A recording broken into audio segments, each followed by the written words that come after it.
Welcome back to Medicosis Perfectionalis. Let's continue our talk on normocytic anemia, and today's topic will be anemia in chronic kidney disease. In the good old days, we used to call it kidney failure or chronic kidney failure. Now we call it chronic kidney disease because we do not like failure. Symptoms of anemia are the exact same thing: tired, pale, headache, lazy, dizzy, short of breath, on exertion, angina. The signs will include stuff like murmur due to a hyperdynamic circulation and so forth. Here is your hematopoiesis slide. We start with stem cells and we go to RBCs. So in anemia, we're having problem producing enough RBCs. All of these steps need something called EPO, erythropoietin, from your friend the kidney. That's fine. And as you are well aware that MCV determine if the anemia is microcytic, normocytic, or macrocytic. Anemia related to chronic kidney disease is normocytic, MCV 80 to 100 femtoliters. Okay, but first I would like to answer the question of the previous video. In the last video on aplastic anemia, there was a question. The answer to the question will be D, phenytoin. Now, back to anemia in chronic kidney disease. As you know, the normocytic anemia, where the MCV is 80 to 100, has three main causes: blood loss, underproduction, overdestruction. Of course, the blood loss has to be acute. Underproduction has many causes. Anemia of chronic disease or iron deficiency, we have talked about them previously, each in a separate video. Aplastic anemia was discussed in the last video. Chronic renal failure or chronic kidney disease, that's today's topic. So let's jump in. So anemia in chronic kidney disease starts at stage 3 chronic kidney disease and is almost universal by stage 4. What are these stages of chronic kidney disease? They are stages depending on the GFR in the chronic kidney disease case. I've discussed them in a separate video called the 5 stages of chronic kidney disease based on GFR. I will link it in the description.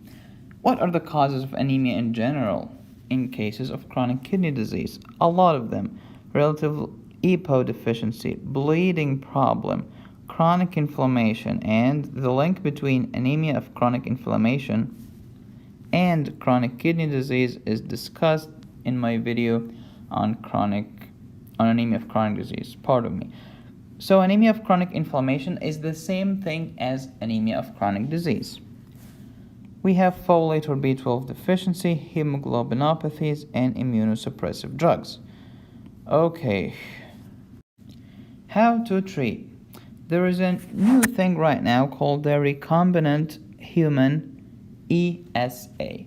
ESA stands for erythropoietic stimulating agents. This is EPO made artificially. We give them to people who are deficient in EPO. Some athletes abuse EPO to get more RBCs, to carry more oxygen, to perform more exercise. Dialysis and renal transplant, of course, if chronic kidney disease has stages like 4 or 5, especially 5, which is the end stage kidney disease. Renal transplant, B12 and folate. Why? Because one of the reasons or the causes are B12 and folate deficiency. Blood transfusion is now falling out of favor. Why? Because we have the new human ESA. Why is blood transfusion bad? A lot of side effects: iron overload, infections, alloantibodies. These alloantibodies sensitize the patient to the donor's kidney. Let's say that we are performing renal transplant in this patient who have received a lot of blood transfusion.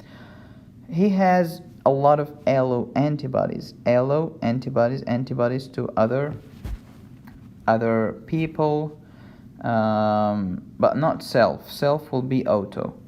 Alloantibodies, so they will attack the donor kidney. So renal transplantation will be a problem here due to the alloantibodies. And here is today's question. How to manage transfusion-related iron overload? When you transfuse blood, you can get iron overload easily. How to manage this iron overload? Hint, you can give some drugs. Let me know in the comments, please. And I'll see you in the next video when we'll continue our discussion on other causes of normocytic anemia. Take care.